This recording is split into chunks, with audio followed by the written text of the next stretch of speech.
Welcome back to the podcast with yet no name. I'm sure we'll get one soon. We might even figure it out today at some point. I'm Jack, and with Jimmy today.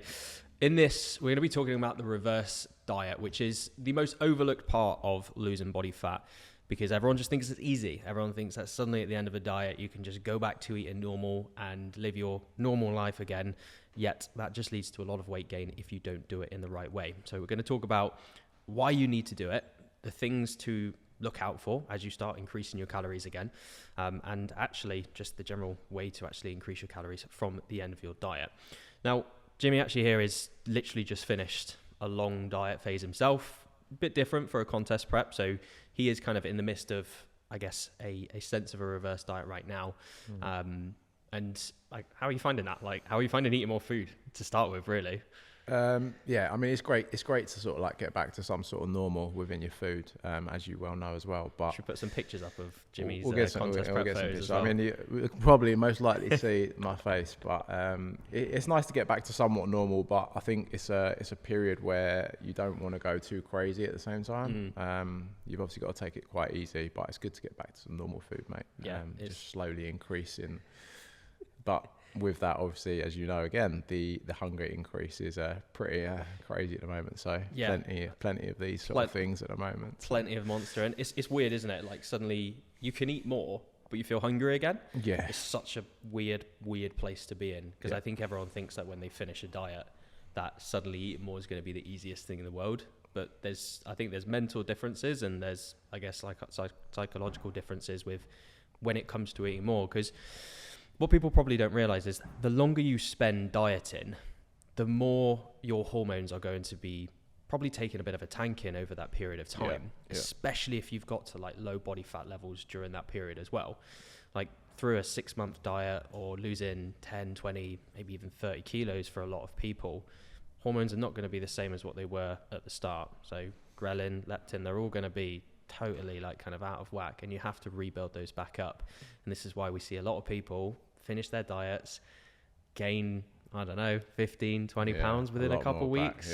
We've seen some horrific, we were talking about this yesterday, we've seen some horrific ones. I think it's a really hard time, actually. It's not, some people think that the dieting's the hard part, but when you actually get to that reverse, I think you need more accountability and more structure than potentially before, because once you do, and if you do go off the rails as such, like it can be a very slippery slope, and it can lead you back to almost where you started for some people. So that's why we harp on about it quite a lot. It becomes a rebound instead of a reverse. It becomes a rebound, and unfortunately, people then end up having to then diet it back off. With their hormones still in the gutters as well, because that's the thing as well. It doesn't just suddenly happen like that.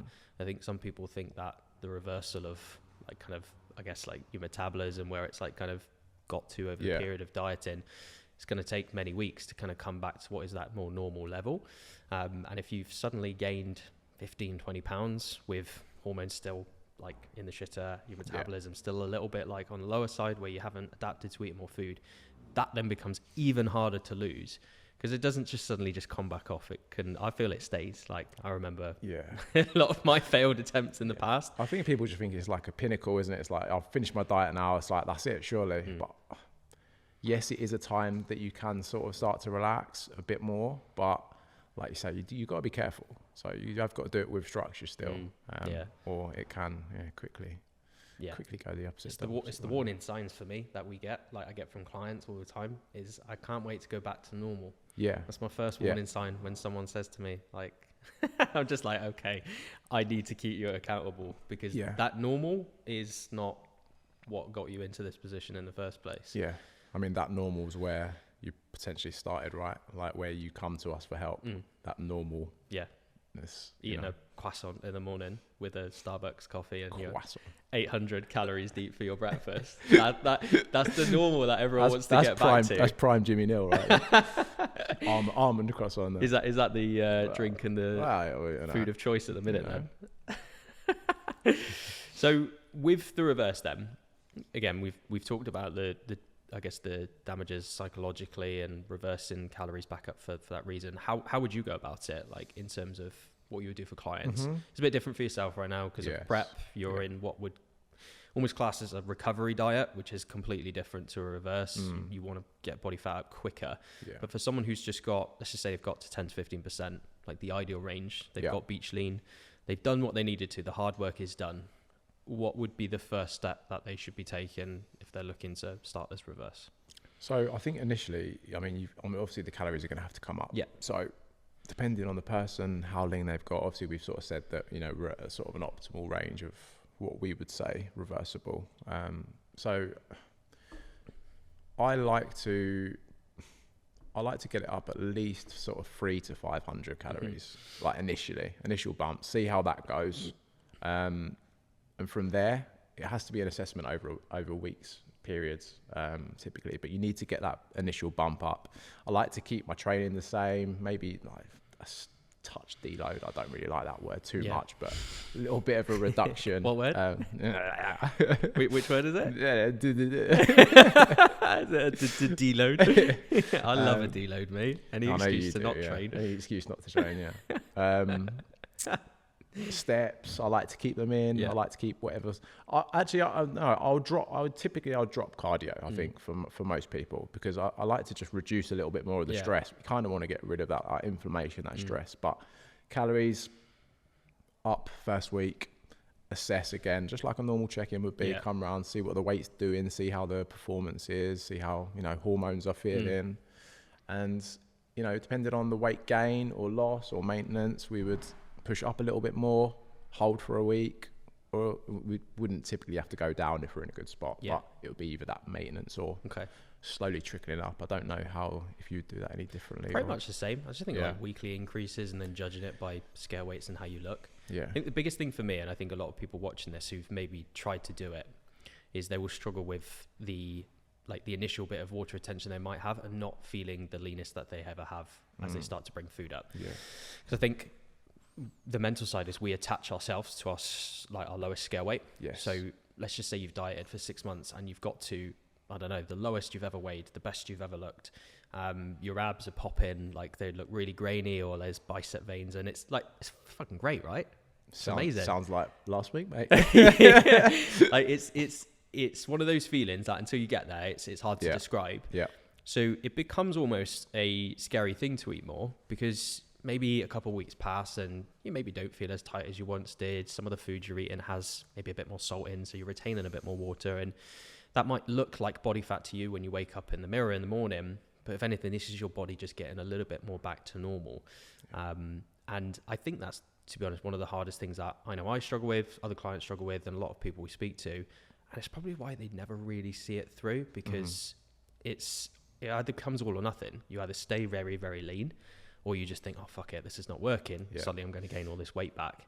So it's a hard place to be, but I think when you really stick it out, things settle, because it does take a few weeks to for your body to realize it's eating more again. Yeah, I think it's the same when you start fat loss, though, isn't it? Really, it's like people are like, I can't do this. I'm like, what do you mean you can't do this? You've done it for 1 week. I'm like, of course you're going to feel hungry, but every sort of step you take and every sort of drop in calories you take, you need to give yourself that sort of body reset, that bit of time where it adjusts to what it's doing now. It's like, like I said to you, I went quite low on this prep on calories, and I didn't think I'd be able to do it, but give it a week and it's actually okay. Yeah. So I think a little bit more time's needed in both periods, and especially the reverse.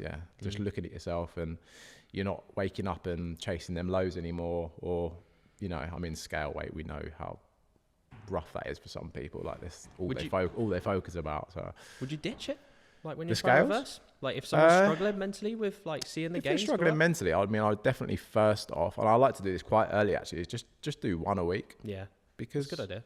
Just 1 a week, especially in the reverse, because we know that as long as they're doing what we've said, it's not going to be major what happens. Yeah. And the likelihood is they're going to be able to keep increasing their food. But if they're constantly looking at the scale and it's like up ½ kilo, up 0.7, up 0.8, and they're like, what's going on? Yeah, it's like, but like how you looking, your glycogen's coming back, you're looking fuller, you're actually looking better. But that psychological look on the scale on a daily basis can ruin it sometimes. It's learning to love two different physiques. I think that's the biggest thing you need to take from this, is your physique you end up with at the end of a reverse or even gaining phase, and we'll probably get into that in another video.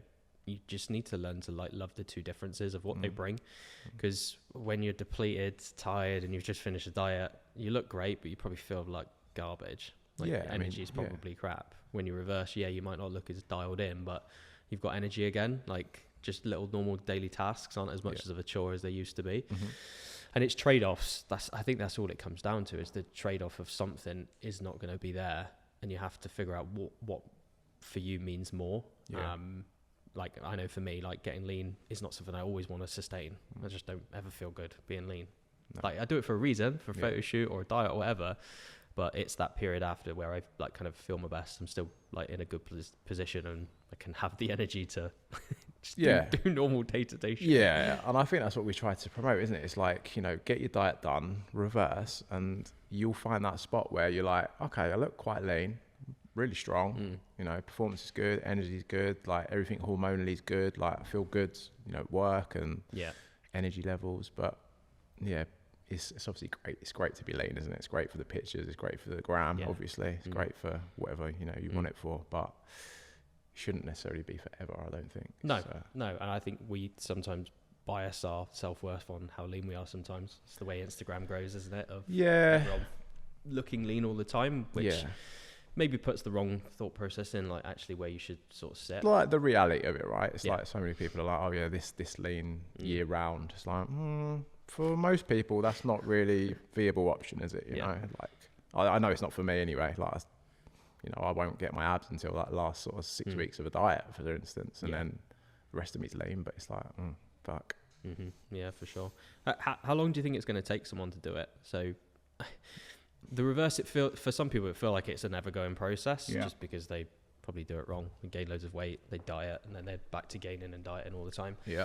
It's like, from when I've done it, it's about 4 to 6 weeks. I've seen clients take a little bit longer, who I feel like the ones that probably don't have as much muscle, it takes a little bit longer, because that rebuild for them is something you have to be a bit cautious with, because their scale weight does just fly up. But is that like a good time frame that you would normally stick to? Yeah, I think so for the most part. Yeah, and although it might actually be longer, I think you sort of just like, well, it depends what sort of phase you're heading into next, isn't it? Like if you're then maintaining after you've sort of like built them calories back up. But I think once you sort of stabilize body weight, stabilize performance, and performance starts picking up, you can sort of then say, all right, we're there now. Yeah. Now what do you want to do? Are we going to go to a gaining phase or maintaining for a while? But yeah, like you say, it is person dependent, right?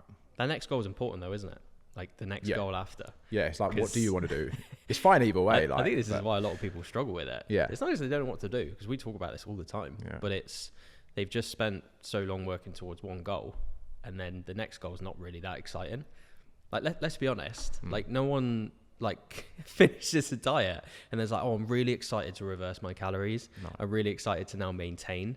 Like, how fucking boring does that sound? Or I'm really excited to go on a like big bulk. Like for some people, that's like really not a thing. Or even like, I don't really like to use the word obviously bulk anymore, but like a gaining phase, because if ultimately you come to me and you're like, I want to really like change my physique, so I want to look more muscular on the beach, or I want to have that more toned look. I'm like, ultimately you want to build muscle. So that is going to have a gaining phase, which is bulk. But you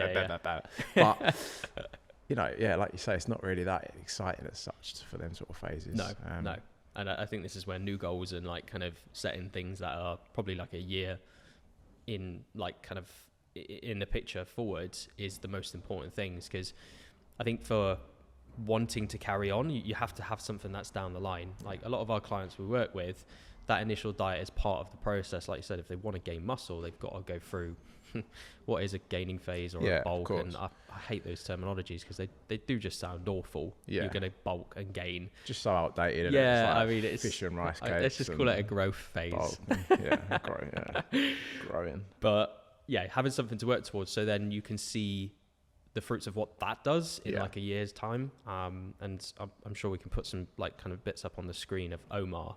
So we were recently just talking about him yesterday when he went for his first diet. It was like 17 kilos lost, and we put the photos here.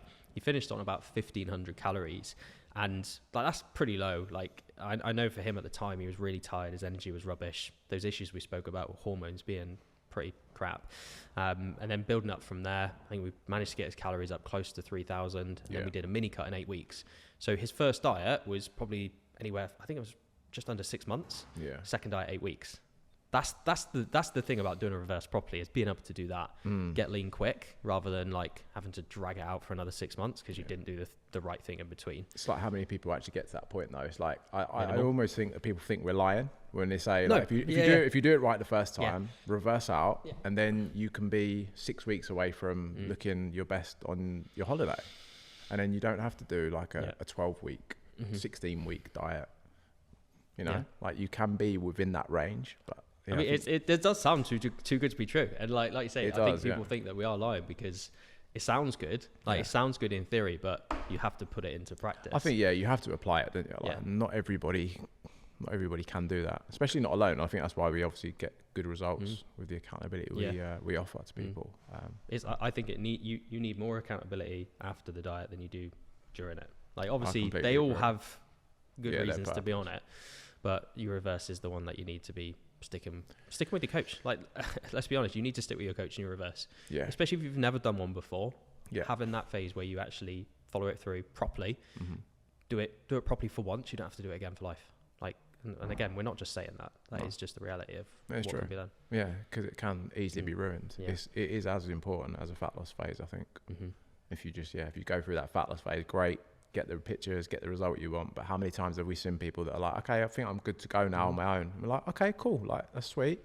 But then 6-7 months down the line, it's like they're heavier than when we first started our diet phase, and it's like, come back same place, if not worse. Time wasted.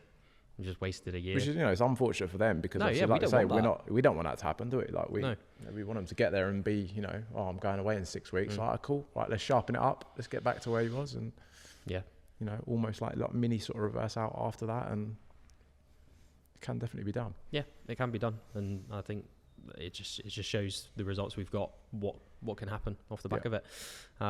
Well, I think that's probably enough about reverse dieting on how to do it.